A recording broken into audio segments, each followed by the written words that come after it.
delirium of the endless with the traffic report for both human and machine human and the cold man-machine coping from the full, erased, and unknowable howlings from beyond one's name.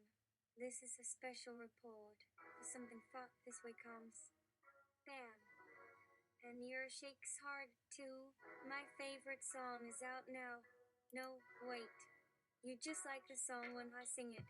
There's always someone to drive me off track again with your dumb and stop looking at all those people and take a deep breath and inhale through your nose and go to sleep and maybe in your dream we'll speak out loud together.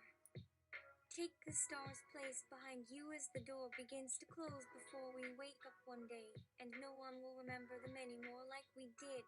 Or I am lying and everyone still exists out there and everything will get easier now. Because of course it is easy being dead because we haven't tried it yet. Or do you not care that much what I think anymore? If you're leaving, going away, growing up, taking care of something to bring back for us and on the day we can finally do it because I didn't really expect anyone to go and save us so I wanted you to leave. There isn't much time to begin anew and no, it will take a lot of practice because your brain hasn't started doing new things for some time. You want to move fast like your parents now tell you all the time, but have you noticed this already? How to put thoughts in order. Is that all it takes? Maybe I missed my moment to start from here in a better way than when the walls fell down because everyone who sees your life the most or the only person left that is nothing other than yourself thinks so well of you. If there's so many, you don't need a doubt inside that tells you the way of what must be done, but instead let all that extra energy flow into our plays and we'll go toward getting better and the growth of you and your world. And when I hear that song come through again on the radio and see in those eyes you have of the future, when we take a piece of our own to another room and work with someone, and when we find that another version is true because it's an instant newness that we have grown up inside a world so loud everyone needs a moment. On your way out, on your way over the river of people rushing back to your home in an effort to protect the ones you love because you have to pick what part of being is like. Do you stop to touch the ground with a finger or stick your whole hand into all the sand and soil that might remind you where we are and where you belong at once? And on your way down to the earth, here is our world on the side of a hill near a quiet place filled with very green and fertile trees and a small stream that's flowing deep into a little pond. The air is quiet, but everything around us reminds me of the city. We never could fit all of the people. It was almost too much for any of the souls. To the spaces. A few months later, I couldn't talk to her like that because we still hadn't kissed, even in my dream where there isn't gravity. How could I approach someone if all you're supposed to be is someone who likes to look at bodies move up in the sky above them? The train pulled out before I spoke to her, but she might just walk right up to me anyway while I'm sleeping because when you really know the words you can hear. And then you can choose which one to keep with you for a few minutes of clarity while the darkness envelops the streets. Below like a tattered blanket ready to give into all of this snow, we all hoped might make spring arrive before it ever left so all the hearts would get broken again and the new story unfold. Where each day is its own sun rising with an air filled with stories and then you, after all your long and restless dreams begin. You ask how will you tell what this life truly feels like through any artifice or reason alone. Sometimes we just decide to leave for somewhere else which sounds good right now as well. Another story inside a house that exists in the white spaces outside between these two eyes. You are smiling again because the words have already begun their journey over and they make me cry a little. But at the same time feel calm about how perfect this story is written for you and your mind has finally arrived home in all its innocence, which means our place. All of you just arrived and will discover you over time as we live in the day-by-day passage from this space to that one we don't have to stop looking at. Is it someone standing across the street? And the cosmos. When we get there, they look surprised but welcome to see us again. I'm going to say one thing because you won't want to forget when you read these words. It's not like I've never looked into myself and spoken things aloud when the feeling of this moment is the most pure one could ask for. As we look upon what was once nothing and hope for it to become anything again, I will only ever say these two things, if only one can help someone understand. The last person in your life, as well as those others, have given me so much knowledge. Maybe what has gone on before them cannot be wiped away, and with great kindness in my heart, we're all here because we left for far more places than we have, and that we would have had better lives if we'd chosen to stay. Some things cannot be left undone, nor do you wish to end up being part of any type of history where every day becomes someone's final hour. These were our messages from a storybook which didn't need to come back in some other way with another mask or outfit. Something fuck this Wiggums. Nulata Stravati. Exclusive interviews. He and she walked off down the street side by side. A chill of resignation took hold of their bodies as they descended the worn sidewalks. But he could still remember the smile she flashed at him and the hands that grasped his firmly as though they were heading toward the fountains of romance. It had been so simple, wasn't it?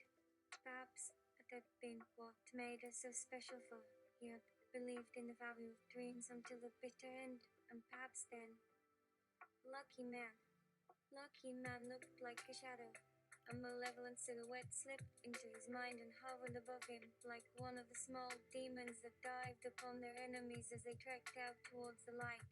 But this demon came wrapped in the gentle tendrils of the man, drawing the mind into its labyrinth as he passed through the darkened buildings like ghosts and rats through a starving city.